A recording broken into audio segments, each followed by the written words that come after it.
구약성경 사무엘상 17장 41절부터 54절입니다. 오늘은 신앙의 진검승부 이런 제목으로 말씀을 나누도록 하겠습니다. 잠깐 기도하겠습니다.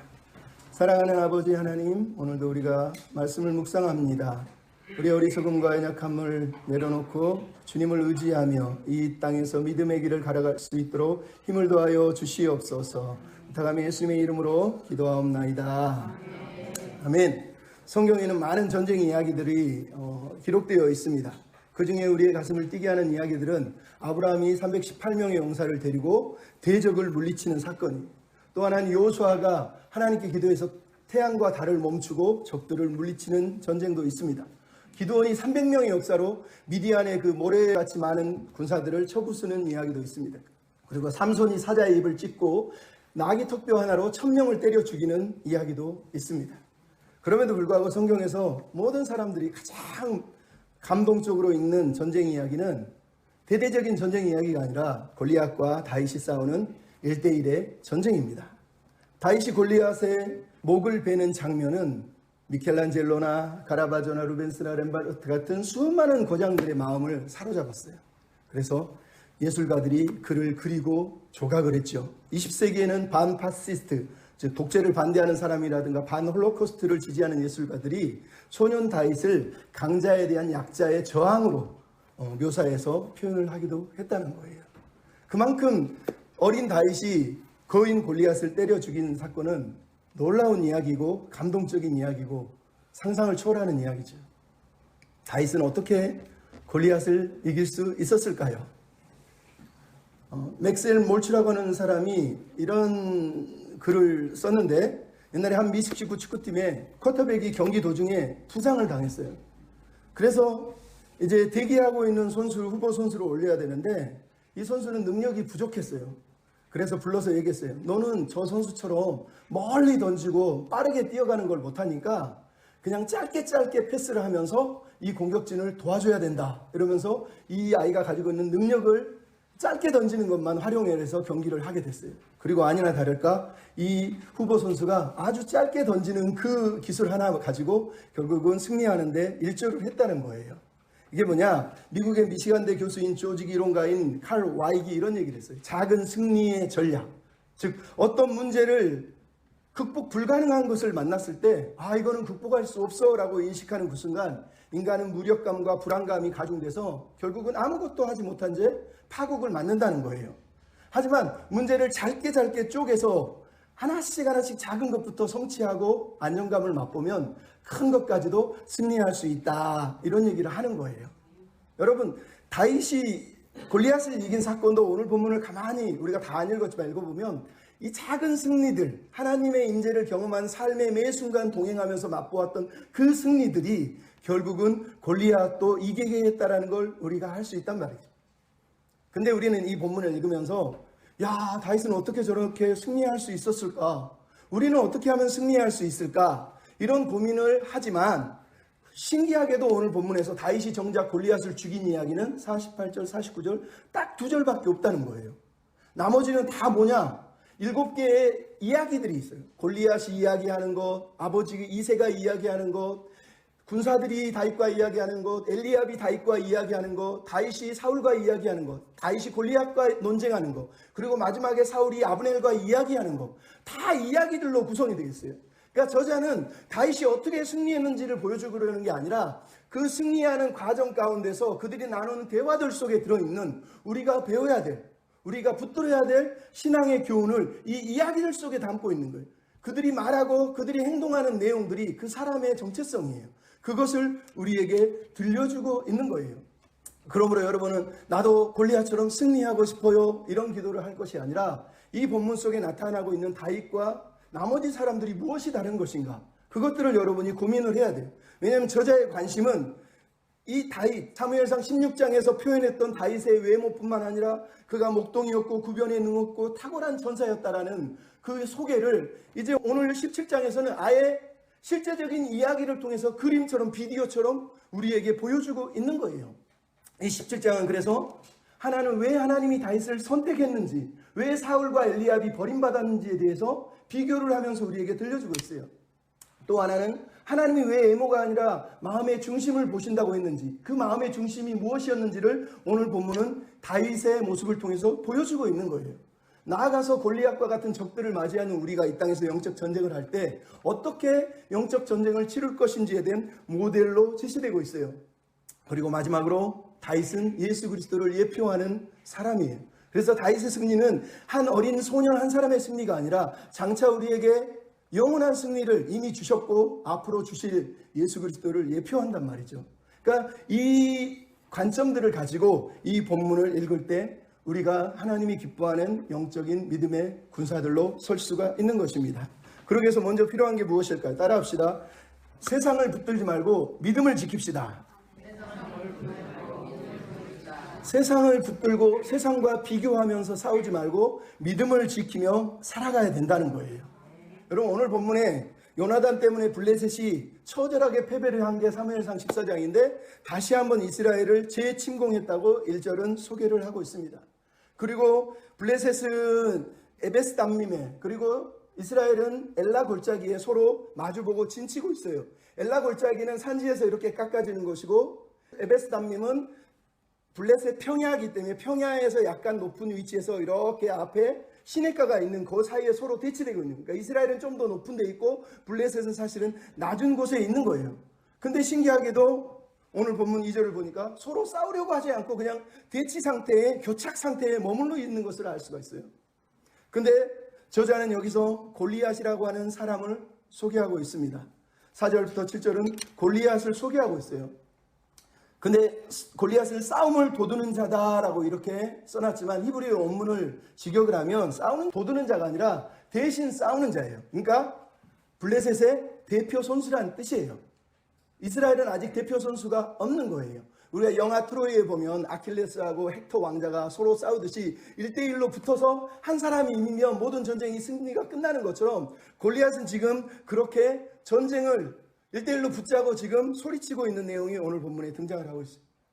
근데 저자는 의도적으로 4절부터 7절까지 골리앗의 외형을 아주 자세히 소개를 하고 있어요.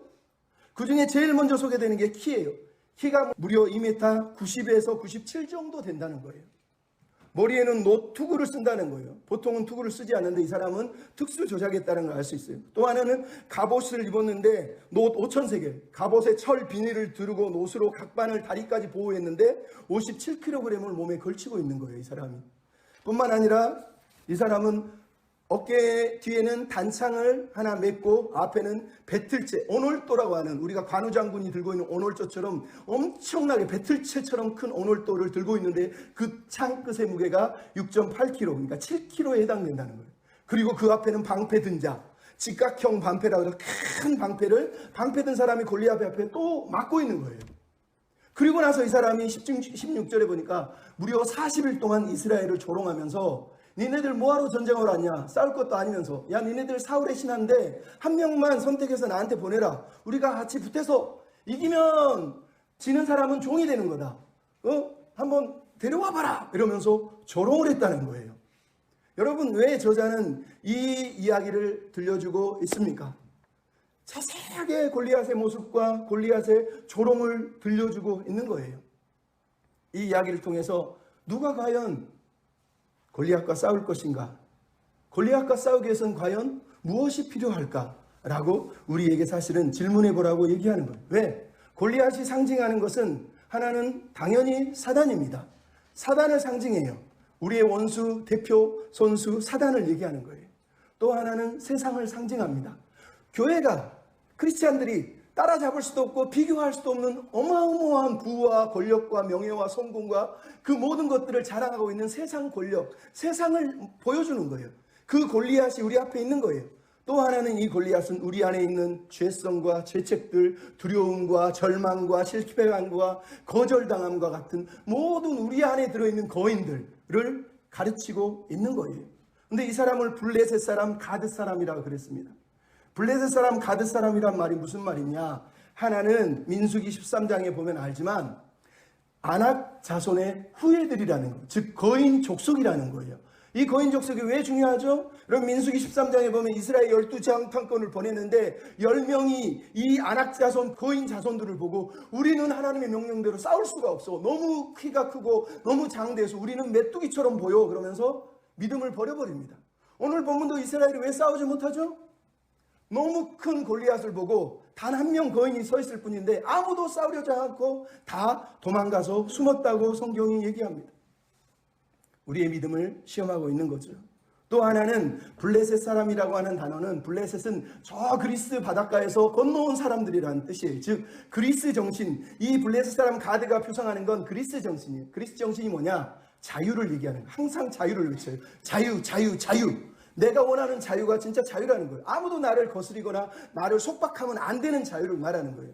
그래서 이미 사무엘상 4장 9절에 보면 블레셋 군사들이 자기 군사들을 모아놓고 얘기합니다. 우리 이스라엘과 싸우는데 우리 다 자유인이 돼서 대장부처럼 싸우자. 우리가 절대로 종이 될 수 없지. 그러면서 그리스도의 정신, 그리스도의 정신이라고 말하는 자유를 외치는 사람들이에요. 그러니까 이 사람들은 율법이나 무슨 하나님의 말씀 이런 것은 중요하지 않은 사람이라는 거예요. 이스라엘 앞에 골리앗이 서 있는 이유, 그리고 우리 앞에 골리앗이 서 있는 이유는 이런 질문을 하는 거예요. 당신은 누구의 신복인가? 당신의 왕은 누구냐? 라고 물어보는 거예요. 또 하나는 당신은 누구를 섬기고 있느냐? 당신은 종인가? 의의 종인가? 죄의 종인가? 세 번째는 우리의 명예는 그럼 어디로부터 오는가? 우리의 명예를 누가 회복시켜 줄 것인가? 라는 거예요. 하지만 오늘 본문이 놀라운 건 아까도 얘기했지만 11절을 보면 이스라엘 사람이 아무도 싸우려지 않아요. 아예 숨어서 도망가서 하여간 듣고 두려워서 숨어있는 사람들이라고 얘기를 하고 있는 거예요. 24절에 보면 나오죠. 무서워서 도망가고 숨어있는 거예요. 근데 여러분 이스라엘 군대에 지금 누가 있죠? 이스라엘에서 가장 키 큰 사람, 모든 사람보다 어깨보다 더 컸던 사람 사울이 있습니다. 하지만 그는 싸울 믿음이 없습니다. 사울 옆은 아니지만 지금 전쟁터에 누가 했어요? 사무엘이 이 사람이 과연 하나님이 선택한 사람이다 라고 했던 다윗의 제일 큰형, 가장 키가 크고 잘생겨서 사울처럼 비슷했던 엘리압이 서 있어요. 하지만 그도 싸울 수 있는 믿음이 없습니다. 여기에는 또한 사울의 숙부이고 이스라엘의 특히 사울의 군대 장관이고 가장 강력한 베냐민 지파의 영웅이고 용사였던 아브넬이라고 하는 군대 장관이 서 있습니다. 하지만 그도 전쟁에 싸울 용기를 가지고 있지 않습니다. 왜요? 그들이 보는 골리앗, 그들이 보는 세상은 비교할 수가 없었어요. 그들과 싸우기에, 골리앗과 싸우기에 자기들은 턱없이 부족하다고 생각했어요. 모자란 거예요. 저렇게 돈 많고 저렇게 권력이 세고 저렇게 많은 걸 가지고 있는데 감히 우리 같은 벌레들이, 그러면서 자기 자신들을 메뚜기처럼 여기고 있었기 때문에. 근데 신기하게 오늘 본문에 누가 등장하지 않죠? 요나단이 등장을 하지 않아요. 그 믿음의 용사, 종 한 명만 데리고 블레셋을 쳐들어갔던 그 사람이 오늘 본문에는 침묵하고 있어요. 학자들은 그래서 다들 얘기합니다. 하나님이 요나단을 멈춰 세우고 이제 정말 주인공인 다윗을 등장시키기 위해서 요나단을 침묵시켰다. 그래서 이제 드디어 다윗이 등장한 거다. 하지만 요나단과 다윗은 똑같은 믿음의 사람이라는 게 중요하다는 거예요. 여러분, 세상을 이길 힘은 세상이 가지고 있는 것으로 이기는 게 아니에요. 믿음으로 이기는 거예요. 오늘 본문이 그걸 우리에게 강조하고 싶은 거예요. 두 번째 따라합시다. 열등감을 버리고 하나님의 마음을 구합시다. 여러분, 이제 12절부터 30절까지 이 전쟁터에 다윗이 등장을 하고 다윗이 군사들과 얘기하고 엘리압과 대화하는 이야기가 나옵니다. 근데 다윗을 이미 16장에 소개한 내용을 다시 한번 12절에 소개하고 있어요. 다윗은 유다 베들레헴 에브라 2세의 아들이라고 얘기하고, 그리고 막내라고, 8번째 아들이라고, 가장 하찮은 존재라고, 한 번도 전쟁 경험을 해본 적이 없는 사람이라고. 형들은 20살이 넘었기 때문에 다 3명이 벌써 엘리압과 아비나답과 삼마가 전쟁터에 가 있는데 다윗은 막내고 너무 어려서 전쟁터에 가지도 못하고 훈련도 받아본 적이 없는 그냥 어린 소년으로 얘기하고 있어요. 이스라엘은 군복무가 20세, 우리나라는 18세부터 시작하지만 이스라엘은 20세에 무조건 군인이 돼야 돼요. 즉 다윗은 아직 군인이 될 수 없는 17에서 18 정도 되는 나이라는 걸 알 수 있어요. 즉 사람들이 볼 때 세상 기준에 다윗은 한없이 부족한 사람이라는 거예요. 하지만 하나님이 그를 기름 부으신 거예요. 두 번째, 다윗은 어떤 사람이에요? 15절을 보면 성실한 목자예요. 20절을 보면 알지만 아버지의 집을 양을 치기 위해서 사울의 왕궁에서 왕래하면서 아버지의 양을 치고 있고, 또 아버지의 명령대로 20절에 보면 형들에게 음식을 가져가기 위해서 아침에 일찍 일어나서 다시 떠날 때에도 양을 맡기면서 떠나는, 말 그대로 성실한 목자, 정말로 목자의 직분을 그대로 감당하는 모습을 보여줍니다. 나아가서 17절 18절 내용이 뭐예요? 그는 아버지의 명령에 순종하는 순종의 아들이라는 거예요. 아버지의 뜻을 따라서 보냄받고 형들에게 전쟁터를 향하여 걸어가고 있는 한 소년을 우리가 보고 있는 겁니다. 여러분, 예수님이 누구십니까? 아버지의 보내심을 받아서 생명의 양식을 우리에게 주기 위해서 골리앗이, 사단이 다스리는 이 세상 전쟁터에 오셔서 순종함으로 그 전쟁을 이기신 분이 예수님 아닙니까? 그러니까 다윗과 예수님은 이런 의미에서 모형이 똑같은 의미를 우리에게 들려주고 있는 거예요. 근데 중요한 건 오늘 본문에 장성한 세 아들, 13절 장성한 세 아들이 등장을 하고 있습니다. 이 세 아들이 누굽니까? 사무엘상 16장에 보면 사무엘이 선택하고 싶었던 세 아들 이름을 여기 다 기록하고 있어요. 엘리압, 아비나답, 삼마. 사무엘이 볼 때, 세상이 볼 때는 그렇게 키가 크고 잘생기고 능력이 많은데 하나님이 거절했던 사람들을 오늘 본문에 의도적으로 세 명의 이름을 다 그냥 써놓고 있는 거예요. 왜 그들이 택함받지 못했는지를 들려주고 싶은 거예요, 저자는. 근데 14절에 뭐라고 되어 있습니까? 이 세 명이 사울을 따랐고 라고 되어 있어요. 물론 군복무를 하니까 사울 밑에 있었다라고 읽을 수도 있지만 저자는 의도적으로 이들이 사울을 따른다는 거예요. 어떤 사울? 욕망을 위해서, 명예를 위해서, 인기를 위해서, 자기 삶을 위해서 살아가는 사울의 길을, 사울의 영성을 따라가는 사람들이라고 의도적으로 지금 설명을 하고 있는 거예요. 이 세 사람이 불합격한 이유는 그들이 사울을 사랑했어요. 사울의 방식을 사랑했어요. 사울처럼 인기와 영광과 명예와 부를 누리는 것을 추구하는 그 삶을 사랑했기 때문이에요. 근데 여기에 이제 소년 다윗이 20절, 21절에 보면 등장을 하고 있어요. 골리앗은 40일 조속으로 아침 저녁으로 나와서 이스라엘을 조롱하고 있다고 얘기를 합니다. 그리고 이스라엘 백성들은 벌벌 떨고 있는 거예요. 여전히 싸우지 못하고 있는 대치 상황에서 다윗이 등장을 해요. 그리고 아버지의 명령을 따라서 22절에 보면 짐을 맡기고 그리고 형들을 찾아가서 아버지의 명령대로 순종하고 문안하면서 열심히 아버지의 명령을 순종하고 있는 것을 우리가 보고 있어요. 근데 그렇게 형들과 문안하고 있는데 갑자기 23절에 무슨 일이 벌어졌어요? 골리앗의 조롱 소리를, 그때 마침 골리앗이 조롱하는 소리를 듣고 24절 또 군사들이 떠드는 소리가 나온다는 거예요.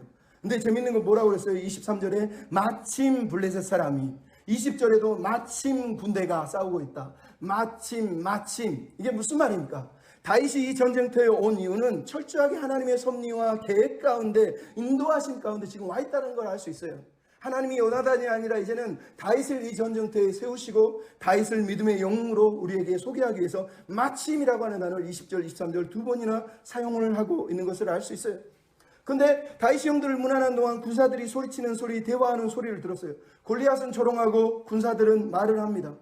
우리가 저 사람하고 어떻게 싸우냐? 우리를 모욕하고 있지만 임금이 우리에게 재물도 주고 사이되게 해주고 세금도 면제해 준다 그랬는데 우리가 싸우지 못하고 있다. 어찌해야 되냐? 이러면서 자조 섞인 소리를 했다고 말합니다. 그랬더니 26절에 다윗이 물어봅니다. 대체 이스라엘에 치욕을 주는 저 사람을 죽이는 사람에게 어떤 대우를 합니까?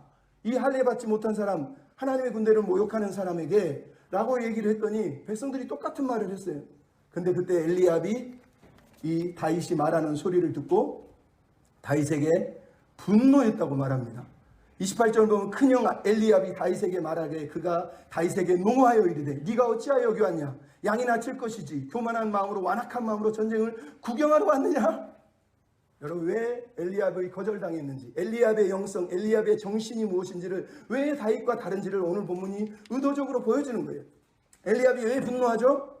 다윗을 보니 나이도 어린데, 군대에 갈 나이도 안 됐는데 전쟁터에 와가지고 군사들하고 얘기하면서 마치 지가 전쟁터에서 전쟁에 승리할 것처럼 막 떠드는 모습을 보면서 다윗이 분내고 있었거든요. 그걸 보면서 엘리압이 화가 난 거예요. 네 양이나 치지, 여기가 애들 전쟁터 갔니? 이 교만한 놈, 네가 기름 부음 받았다고 여기서 뭐 대단한 일 할 수 있을 것 같니? 그러면서 사실은 다윗을 향해서 분노하고 있었다는 거예요. 여러분, 거대한 골리앗 앞에서는 쪽도 못 쓰고, 우리말로 아무것도 못하고 벌벌 떠는 인간이 자기보다 만만한 다윗을 보고 화를 내고 분노하고 있는 거예요. 여러분, 이 사람이 엘리압이에요. 이런 사람을 하나님이 쓰시지 않아요. 위대한 사람, 대단한 사람 보면 막 엎드려 절하다가 자기보다 좀만 힘이 없고 약해 보이면 무시해버리고 깔보고. 그럼 하나님 그런 사람 사랑하겠습니까? 엘리압이 왜 거절당했습니까? 결국은 엘리압의 정신 때문에 하나님이 엘리압을 내려놓은 거예요. 그는 기름 부음 받을 자격이 없는 사람이에요. 왜? 엘리압은 전쟁터에서 공을 세우려고 나왔어요. 사울의 길을 따라서 자기도 영광을 누리고 싶어서 나온 거예요. 하지만 싸울 능력은 없는데 앞에서 기름 부었다고 자기 동생이 막 떠드는 걸 보고 열등감이 느꼈어요. 자존감이 상했어요. 이 교만한 놈이 감히 여기 와서 까불어서 동생을 향해서 분노를 하고 있다는 거예요. 여러분, 이 열등감을 하나님이 싫어하셨어요. 그래서 엘리압은 거절당한 거예요. 그래서 오늘 보면 다윗이 뭐라 그럽니까? 29절 30절에 내가 무엇을 했습니까? 어찌 이유가 없겠습니까? 라고 말하고 형에게서 돌아서서 다시 분노하면서 얘기를 했다고 말하는 거예요. 여러분, 어떤 학자들은 26절만 보고 야, 어린 다윗이 전쟁에서 이기면 보상을 준다고 그랬으니까 그 보상을 누리기 위해서 지금 막 물질욕에 사로잡혀가지고 분노하고 있는 거야, 이렇게 말하는 이상한 사람들이 있어요. 하지만 여러분, 26절을 잘 읽어보면 뭐라고 되어 있어요? 제일 먼저 한 말이 이 블레셋 사람을 저 이스라엘의 치욕을 제거하는 사람, 이스라엘의 치욕을 제거하는 사람. 뒷부분은 뭐라고 해요? 할례받지 않은 블레셋 사람이 누구기에 살아계신 하나님의 군대를 모욕합니까? 라고 얘기하는 걸 들을 수 있어요. 무슨 얘기냐? 다윗은 전쟁터에 도착하자마자 2번이나 골리앗이 이스라엘 군대를 조롱하는 걸 이미 들었어요. 2번이나 들은 거예요. 그리고 나서 느낀 게 뭐예요? 저 사람이 이스라엘의 군대에게 치욕을 주고 모욕을 주고 있다는 거예요. 근데 군사들이 두려워하고 아무도 싸우지 않는다는 거예요. 그래서 다윗이 물어본 거예요. 대체 무슨 보상을 바라길래, 얼마나 큰 상을 받고 싶어서 지금 우리가 치욕당하고 모욕당하고 있는데 아무도 싸우고 있지 않는 거냐? 라고 다윗이 지금 분노하고 있는 거예요. 그러면서 쏟아내는 말이 뭐예요? 하나님의 살아계신 군대를 할례받지 않은 인간이 지금 모독했다는 거예요. 월터 브리감이라는 학자가 다윗은 마치 이 말을 하기 위해서 여기 온 것처럼 열변을 토하고 있다, 이렇게 얘기했어요. 여러분, 다윗은 골리앗을 뭐라고 그래요? 첫째, 할례받지 않은 인간이라고 얘기하겠어요. 할례받지 않은 사람이란 말은 이스라엘의 언약 백성 밖에 있는 사람이에요. 즉 언약 공동체 하나님의 백성을 모욕했다고 지금 다윗은 분노하고 있는 거예요. 자기 명예 때문에 분노하는 게 아니고, 내 꿈을 이루기 위해서 분노하고 있는 게 아니고, 내가 공을 세우기 위해서 분노하는 게 아니라 하나님의 백성이 언약 공동체가 모욕당하는 게 지금 분노하고 있는 거예요. 그래서 26절 뒤에 뭐라고 해요? 이스라엘 군대를 살아계신 하나님의 군대라고 얘기하잖아요. 여러분, 골리앗이 볼 때 이스라엘 군대는 어떤 군대입니까? 골리앗이 얘기했죠. 10절에 사울의 종이라고. 너희들 다 사울의 종들이지. 너희들 다 사울의 종이지. 하지만 다윗은 그렇게 믿지 않았어요. 우리는 사울의 종이 아니고 하나님의 살아계신 하나님의 군대라는 거예요. 살아계신 하나님의 군사라는 거예요. 골리앗이 볼 때는 사울의 종들처럼 보이지만 다윗은 믿어요. 우리는 하나님의 군사예요. 다윗은 그래서 분노하면서 저 골리앗을 향해서 화를 내고 있는 거예요. 다윗이 믿는 하나님이 어떤 하나님이에요? 이스라엘의 군대의 왕이시고 대장은 하나님이시라고 지금 믿고 있는 거예요. 그러니까 골리앗이 모욕한 대상은 이스라엘 군대가 아니라 누구라는 거예요? 하나님이시라는 거예요. 그래서 다윗이 지금 분노하고 있는 거예요. 이것이 다윗이 군사들에게 질문한 이유이고 골리앗에게 분노한 이유이고, 이것이 엘리압이 하나님께 선택받지 못한 이유예요. 어린 다윗의 마음의 중심에는 하나님의 나라, 하나님의 백성, 하나님의 마음에 온통 붙들려 있는데, 큰 엘리압은 세상에만 관심이 있어요. 열등감에 취해서 더 잘되고 싶은데 감히 날 무시해, 교만한 인간, 그러면서 혼자 자존감이 상해가지고 미친 듯이 분노하고 있는 거예요. 그래서 그는 하나님께 선택받지 못한 거예요. 여러분, 우리가 하나님을 위해 살고 싶으면 열등감, 비교의식을 내려놓고 하나님의 마음을 품어야 돼요. 어린 목동임에도, 이 어린 나이에도 하나님은 어떠실까? 하나님의 마음은 어떠실까? 하나님의 군대가 모욕당하다니 하나님이 아파하신다는 거예요. 하나님, 그 마음을 우리가 품어야 되는 거예요. 그게 하나님의 백성이 해야 될 일이에요. 세 번째, 따라합시다. 세상 간습을 버리고 작은 승리로 무장합시다. 세상 관습을 버리고 작은 승리, 믿음의 승리들을 날마다 경험하라는 거예요. 여러분, 31절부터 40절은 이제 다윗과 사울의 대화가 시작됩니다. 다윗이 분노하고 있으니까 한 군사가 사울에게 뛰어가서 다윗이 분노했다고 말을 전합니다. 다윗이 보상을 얻고 싶었다고 전한 게 아니라 다윗이 분노하는 말을 듣고 분노했다고 말을 전했다는 거예요. 그래서 사울이 다윗을 만납니다. 근데 사울 앞에 선 다윗을 보십시오. 말 그대로 16장에 얘기했던 구변에 능한 자, 그리고 탁월한 천사라는 걸 입으로 스스로 다 드러내고 있어요. 사울을 만나자마자 첫 마디가 뭐예요? 사람은 낙담하지 말아야 됩니다. 골리앗 때문에 낙담하면 안 됩니다. 하나님을 의지해야 됩니다. 여러분, 사울에게 사울 당신은 낙담하지 마십시오 이렇게 얘기한 게 아니라 마치 잠언처럼 시편의 시를 읽듯이 사람은 골리앗 때문에 낙담하면 안 됩니다라고 얘기하는 거예요. 말 그대로 구변에 능한 시인이고 지혜로운 선지자처럼 하나님의 말씀을 보관하고 준비하고 그 진리를 전파하는 사람처럼 서 있어요. 그러면서 자기가 이 적을 물리치겠다고, 직접 나가서 싸우겠다고 얘기를 하고 있어요. 놀랍지 않습니까? 여러분, 사울의 사명이 뭡니까? 9장 16절에 보면 이스라엘을 블레셋에서 구원하는 게 사울이 임금 삼은 이유예요. 근데 사울은 그 사명을 감당하지 못했어요. 하지만 이제 다윗이 그 사명을 넘겨받았다고 오늘 본문이 얘기를 하는 거예요. 근데 사울이 다윗을 보자마자 뭐라고 그래요? 33절에 다윗의 얘기를 듣더니 치기 어린 소년의 철없는 객기라고 생각하고 거절을 합니다. 33절에 뭐라고 그러죠? 야, 너는 블레셋 사람과 싸울 수 없어. 너는 소년인데 저 사람은 어려서부터 용사였어. 사울의 시선에 다윗은 그냥 소년일 뿐이지만 골리앗은 어려서부터 훈련된 군사라는 거예요. 군사 전문가들이 볼 때는 다윗은 전쟁 경험도 없고 군사 훈련도 받지 못했기 때문에 적수가 안 된다고 믿는 거예요. 이런 세상에서 믿음이 중요한 게 아니라 계산 다 두드려 보고 가능한지를 평가하는 게 더 중요하다고 사울은 이미 계산을 내린 거예요. 믿음은 거기에서 들어가면 안 돼. 그 계산에 들어갈 수가 없어요. 그 주판에 믿음이라는 주판은 없어요. 단지 사울이 더 크고 훈련받았기 때문에 어린 다윗 너는 안 돼 라고 말하고 있는 거예요. 그게 사울의 기준이에요. 그에겐 믿음이 기준이 아니고 세상이 기준인 거예요. 그럼 제가 옛날에 전도사 시절 할 때 교회를 섬기는데 목사님 막 설교를 이상하게 해요. 그래서 제가 젊은 나이에 목사님 나는 신학교에서 그렇게 안 배웠다. 성경에 그렇게 안 써져 있지 않냐. 그랬더니 야 이 새끼야, 목회하는데 신학이 뭐가 중요하니? 아무 필요 없어. 목회하는데 사람 부슬리고 헌금 내게 하고 기도하게 하고 열심히 내게 하면 돼. 신학 같은 거 개나 줘버려. 저한테 그랬어요. 얼마나 화가 났는지 제가 되들어다가 쫓겨났어요. 저는 지금도 그 마음이 변하지 않아요. 그럼 신학을 개나 줘버리라고요? 다윗의 관심에는요, 믿음이, 신학이 가장 중요한 거예요. 하지만 사울은 뭐예요? 세상 기준이 가장 중요했다고 오늘 본문이 말하는 거예요. 그래서 다윗이 지금 구변에 능한 자처럼 34절로 37절에 사울을 설득하고 있어. 어떻게 설득합니까? 그 입에서 말하는 거예요. 내가 양치기를 할 때 양을 치면서 사자나 곰을 때려잡고 입을 찢어서 새끼를 물고 가면 다시 건져냈는데 그때도 하나님이 도와줬는데 골리앗에게서 나를 건져내지 않겠습니까? 하나님 여호와께서 나를 건져주실 겁니다. 라고 설득을 하고 있는 거예요. 무슨 얘기예요? 사울이 볼 때 다윗은 훈련된 사람이 아니에요. 하지만 다윗은 어려서부터 양을 치면서 하나님의 방식으로 싸우는 것을 훈련받은 하나님의 믿음의 용사였다고 자기가 얘기하는 거예요. 나도 어려서부터 하나님의 임재를 경험하고 하나님을 경험하고 하나님을 신뢰하며 싸우는 방식이 뭔지를 배운 하나님의 군사입니다라고 지금 얘기하는 거예요. 사울은 골리앗을 보지만 다윗은 하나님을 보고 있다는 거예요. 아무도 하나님을 의식하지 않은 이 자리, 아무도 하나님은 필요 없다고 하나님 믿는 것까지 해결 안 된다고 말하는 그 자리에서 다윗은 내가 옛날에도 하나님을 경험했고 지금도 하나님이 동행하시는데 하나님이 함께 해주시면 이깁니다 라고 얘기하고 있는 거예요. 이게 다윗이고 이게 사울과 다른 점이에요. 그랬더니 그제서야 37절 38절에 사울이 허락을 합니다. 여호와께서 너와 함께 하시기를. 여러분, 이건 인사치레예요. 하지만 우리는 알잖아요. 다윗은 항상 하나님이 함께 하셨어요. 그게 중요한 거예요. 그리고 진짜로 함께 하심을 이제 드러낼 거예요.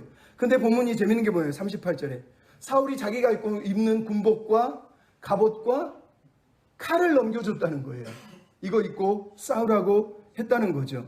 여러분, 생각해서 키 큰 사울이 자기 군복과 갑옷을 내줬는데 다윗이 시험적으로 입어보고 칼을 차보고 나서 익숙하지 않아서 그걸 벗었대요. 여러분, 이게 무슨 얘기예요? 다윗이 키가 작다는 얘기예요? 아니요. 오늘 본문은 다윗이 키가 작아서 벗었다고 얘기하는 게 아니라 시험적으로 입어보니 자기 몸에 안 맞는다는 거예요. 익숙하지 않았다는 거예요. 무슨 말이에요? 다윗은 훈련된 사람도 아니고 군 복무를 해본 사람도 아니고 군복을 입어본 사람도 아니고 목자의 옷을 입고 늘 뛰어다니는 그 소년에게 군복이 얼마나 걸치적거리고 칼이 얼마나 걸리적거리겠냐는 거예요. 그래서 본문이 말하는 거예요. 익숙하지 않아서. 근데 왜 이 단어가 중요해요? 이게 사울이 버림받은 이유거든요. 여러분, 사울의 갑옷이 뭘까요? 사울이 입고 있는 갑옷은 그 시대의 인습, 관습이에요. 무슨 얘기냐? 사울 앞에 있는 골리앗은 온갖 투구와 갑옷을, 칼, 창을 다 무장하고 있어요. 사울은 생각해요. 골리앗과 싸우려면 골리앗과 비슷한 갑옷과 칼과 투구와 창이 필요한 거예요. 그래야지만 싸운다는 거예요. 그럼에도 불구하고 너무 차이가 나는데 다윗 너는 어떻게 싸울 수 있겠어? 라고 말하는 거예요. 즉 사울의 갑옷은 우리가 하나님의 일을 한다고 말하면서 사용하는 적절치 않은 수단, 방법, 도구, 기술, 관습을 얘기하는 거예요. 말은 하나님을 위해서 한다고 말하지만 세상 방법, 방식, 프로그램 다 끌고 와가지고 그걸로 하나님을 위해서 하나님을 위해서 섬긴다고 말하는 그것을 말하는 거예요. 이게 사울의 갑옷이에요. 그래서 상담가 모리스는 사울의 갑옷을 입는 것은 골리앗을 모방하려는 것과 같다 그랬어요. 아더 핑크 목사님은 하나님의 사람은 세상적인 수단과 방법을 의지하면 안 된다고 말했어요. 여러분, 남들처럼 관습적으로 살 것인지 아니면 하나님의 창조된 백성답게 매일 하나님을 경험한 그 사람으로 살 것인지를 이 사울의 갑옷을 통해서 우리에게 물어보고 있는 거예요. 또 하나 역설적에도 사울은 자기 왕권을 스스로 벗으면서 왕권을 넘겨주고 있는 거예요. 하지만 다윗이 거절을 하죠. 왜 거절하죠? 사울은 이미 사무엘 8장 5절에 백성이 구했던 다른 나라와 똑같은 왕이 되어 있기 때문에 그 왕복을, 그 갑옷을 다윗은 받아들이지 않습니다. 왜? 다윗의 왕권은 하나님이 주실 거예요. 세상 나라, 권력, 그걸로 세워지는 나라가 아니기 때문이라는 거예요. 그리고 나서 그가 드디어 막대기와 물매를 40절에 보면 취해서 골리앗을 향해 걸어갔다라고 오늘 본문이 말을 하고 있어요. 여러분, 우리는 다 알죠. 다윗이 골리앗을 이겼으니까. 하지만 이 이야기를 처음 읽는 사람들은 아니 소년이 물맷돌 들고 막대기 들고 개새끼도 아니고 골리앗을 어떻게 이길까? 궁금하지 않겠습니까? 당연히 그걸 유발하기 위해서 이 이야기가 기록되어 있어요. 그리고 이제 드디어 다윗과 골리앗의 진검 승부가 벌어지고 있죠. 따라합시다. 오직 하나님의 영광을 위해 싸웁시다. 예, 오늘 본문이 제일 중요합니다. 여러분, 골리앗의 모습을 보십시오. 이미 전쟁 무기를 다 갖춘 상태에서 앞에 방패 든 사람을 앞에 세웠다고 얘기를 하고 있어요. 그 골리앗이 다윗을 보면서 42절 44절에 업신여겼대요. 왜 업신여겼어요? 너무 앳되고 젊고 붉고 용모가 아름답대요. 이게 어디서 나와요? 사무엘상 16장 12절에 나오잖아요. 다윗은 얼굴이 붉고 눈이 빼어나고 아름답더라. 저자는 의도적으로 16장의 다윗의 모습을 여기다가 남들이 볼 때도 그 모습 그대로라고 얘기하고 있어요. 그는 여전히 붉고 아름답고 젊어요. 그리고 그를 향해서 뭐라고 그러죠? 저주를 하고 있어요. 신들의 이름으로 다곤신을 얘기하는 거예요. 다곤신이 뭐예요? 다곤신전에는 블레셋이 전쟁할 때마다 이기면 그 나라의 신들을 가져다가 다곤신전에 넣어놨어요. 그러니까 신들의 이름으로 얘기했지만 사실은 다곤신, 자기들의 신의 이름으로 지금 다윗을 저주했다라는 걸 우리가 알 수 있단 말이에요. 여러분, 다윗을 보면서 무슨 생각이 들었어요? 너무 잘생겼잖아요. 골리앗 키만 크고 덩치만 크고 우락부락하니까 아, 저렇게 잘생겨서 짜증나네? 뭐 이럴 수도 있지 않았을까? 아이씨, 짜증나 이러면서 거기다가 막대기를 들고 오니까 야, 내가 개새끼냐 지금 그러잖아요. 개 잡으러 왔냐? 분노하고 있는 것을 본단 말이에요. 그러면서 저주를 했어요. 근데 다윗이 45절부터 47절에 얘기하죠. 이게 다윗의 마음이고 다윗의 마음의 중심이고 하나님이 다윗을 선택한 이유고 엘리압과 사울이 거절당한 이유가 바로 이 45절부터 47절이에요. 물론 46절은 골리앗이 했던 말을 그대로 돌려주고 있어요. 네가 나한테 공중의 새와 짐승의 밥이 되게 하겠다고? 나는 너와 네 블레셋 군대를 다 공중의 새와 짐승의 밥이 되게 할 거야 이러면서 그 말을 그대로 돌려주고 있지만 45절, 47절이 가장 핵심적인 신앙 고백을 지금 들려주고 있어요. 이스라엘 신앙의 최고의 표현을 다윗의 입으로 이 전쟁터에서 어린 소년이 하고 있어요.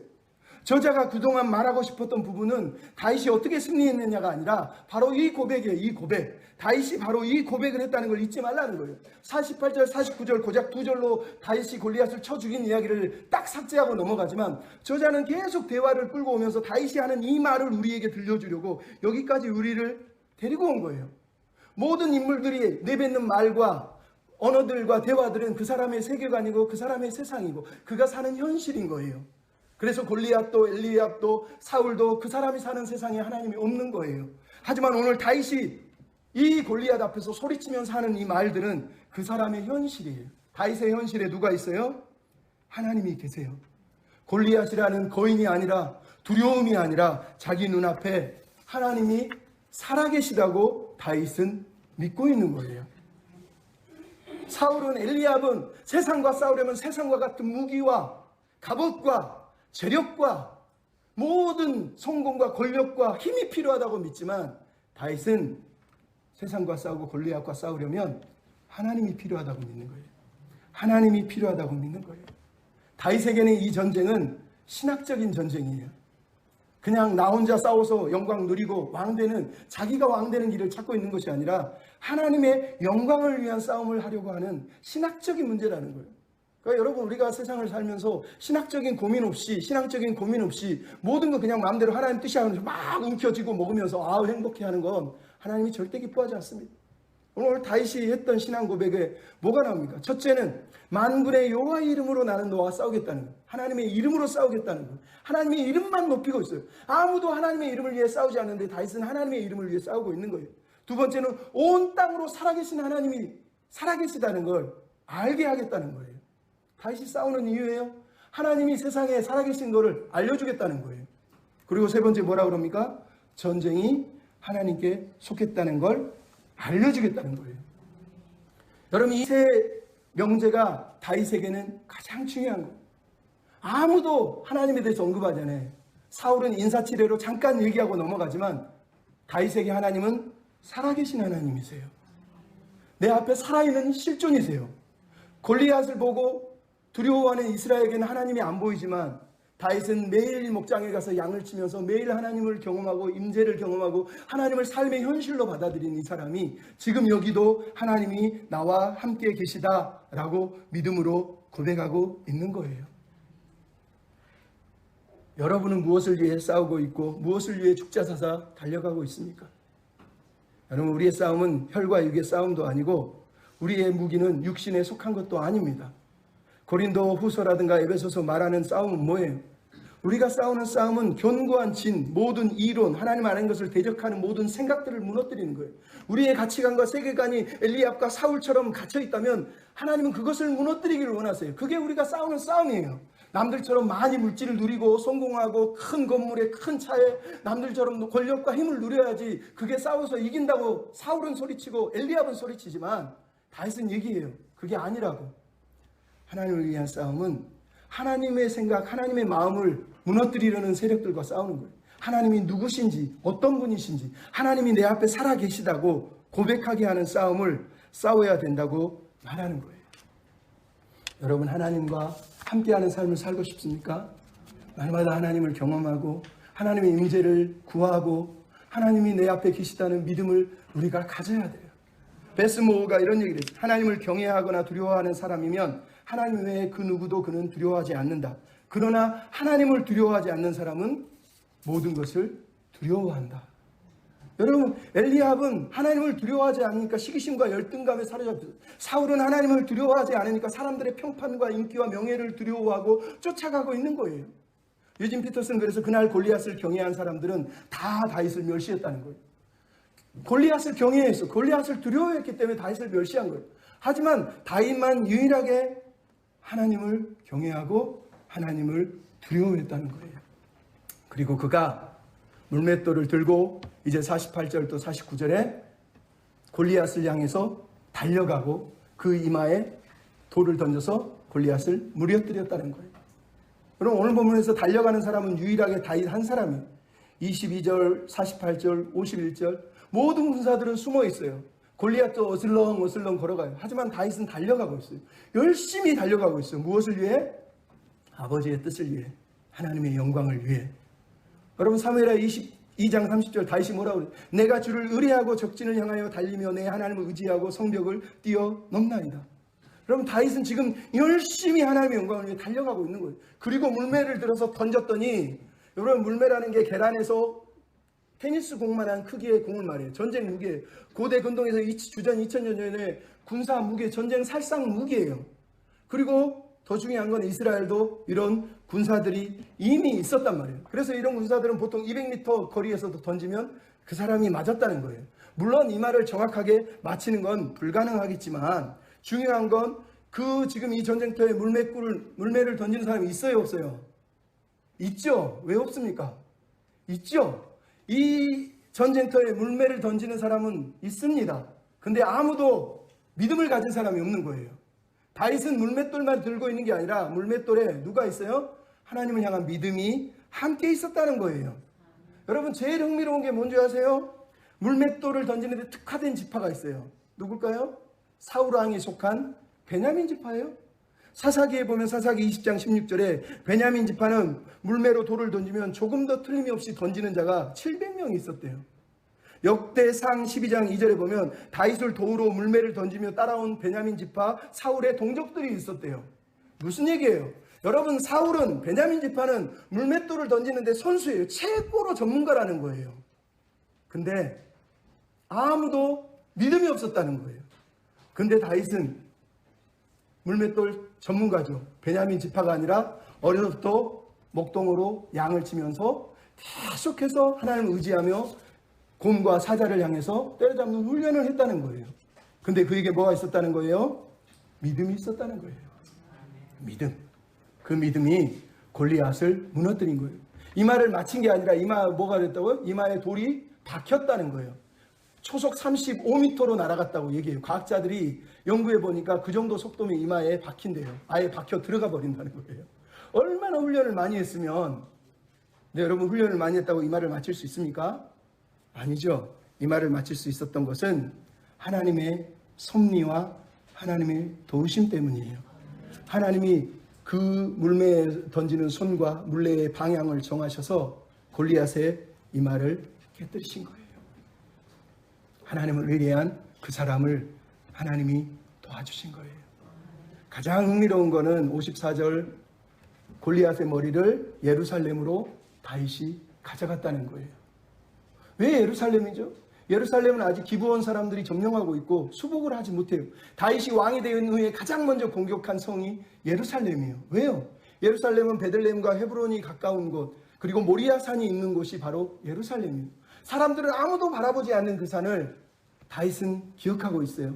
아브라함이 이삭을 드렸던 그 산. 하나님이 우리를 구속하기 위해서 아들을 보내실 십자가 언덕 위에 예수 그리스도를 묵상하면서 골리앗의 머리를 예루살렘 성벽 바깥에 걸어놓고, 니네들 기브온 거민들, 예루살렘 성들, 내가 언젠가 와서 니네들 다 무너뜨리고 이 예루살렘은 나는 수복할 거야 라는 믿음의 담대함과 소망을 가지고 예루살렘 앞에 지금 서 있는 다윗의 모습을 여러분 상상해 보십시오. 물론 나중에 갔지만. 그리고 사울 앞에 불려가서는 골리앗의 머리를 듣고 사울 앞에 서 있는 다윗을 보십시오. 놀랍지 않습니까? 이게 우리가 붙들어야 될 신앙이고 믿음이에요. 여러분, 세상과 어떻게 싸우고 싶습니까? 사울은 다윗이 승리하고 돌아왔는데 55절 또 58절에 뭐라고 그래요? 저 다윗은 누구의 아들이야? 우리 같으면 뭐라고 그래요? 야, 하나님이 너와 함께 하시구나. 하나님을 찬양하라. 하나님을 경배하라. 이렇게 고백해야 되는데 사울은 전쟁이 끝났음에도 하나님에 대한 인식은 하나도 없다는 거예요. 오히려 내가 세금도 면제해주고 사위도 삼아줘야 되고 재물도 줘야 되는데 저 아이의 아버지가 누구냐고 지금 물어보는 거예요. 그러니까 어떤 사람은 다윗을 몰랐다 그러는데 그게 아니에요. 여러분, 다윗은 궁중에서 무기든 자는 보통 무기든 자가 30명 이상을 무기든 자를 세우기 때문에 수금을 타더라도 사울은 전혀 그런 의미의 개인적인 관심은 없었다는 거예요. 그저 사랑스러웠을 뿐이에요. 하지만 이제 골리앗을 이겼기 때문에 궁금한 거예요. 내가 사위를 삼아야 되고 재물을 줘야 되고 세금을 면제해 주려면 그 아버지가 필요하기 때문에 물어봤다는 거예요. 무슨 얘기예요? 자기가 손해볼 것만 생각하고 있는 거예요. 내가 줘야 될 것만 생각하고 있는 거예요. 하나님이 무슨 은혜를 부셨는지 아무 생각이 없다고 오늘 본문이 얘기하는 거예요. 그럼 비참하지 않습니까? 여러분, 제가 길게 말씀드렸는데 마무리를 하려고 합니다. 여러분은 세상과 어떻게 싸우고 있습니까? 세상을 이기기 위해서, 아니면 우리가 승리하기 위해서 뭐가 필요하다고 생각합니까? 사람들은 얘기해요. 야, 예수 믿는데 그따위로 믿냐? 아이고, 깨재재하게. 그래가지고 무슨 하나님께 영광이 되느냐? 좀 돈도 많이 복받아서 누리고 좀 큰 차 타고 큰 집 살면 사람들이 예수 믿으면 복받는다 그러면서 교회 다니지 않겠냐? 그게 세상 생각이고 사울의 갑옷이에요. 여러분, 우리는 그런 세상의 갑옷을 벗어야 돼요. 우리에게 필요한 건 세상의 갑옷이 아니라 믿음의 물맷돌이에요. 하나님을 향한 믿음, 여호와 하나님의 영광을 향한 믿음, 그 믿음으로 나아갈 때 하나님이 영광을 받으시는 거예요. 그리고 다윗이 이긴 것처럼 우리의 대장 되신 예수께서 결국은 우리에게 승리를 주셨지 않습니까? 우리가 지금 지고 있는 것 같습니까? 우리는 이미 이긴 게임을 뛰고 있는 거 아닙니까? 우리는 오늘 이기고 있고 또 이길 것이고 장차 이길 것입니다. 그 믿음을 가지고 날마다 승리하는 저와 여러분이 됐으면 좋겠습니다. 우리 찬양 부르고 기도하고 마칩시다. 내 주님 따르리로다. 다윗처럼 믿음을 가지고 하나님만 바라보고 하나님의 영광을 위해 살게 도와주시옵소서. 우리 여러분 마음을 같이 찬양 부르고 마칩시다.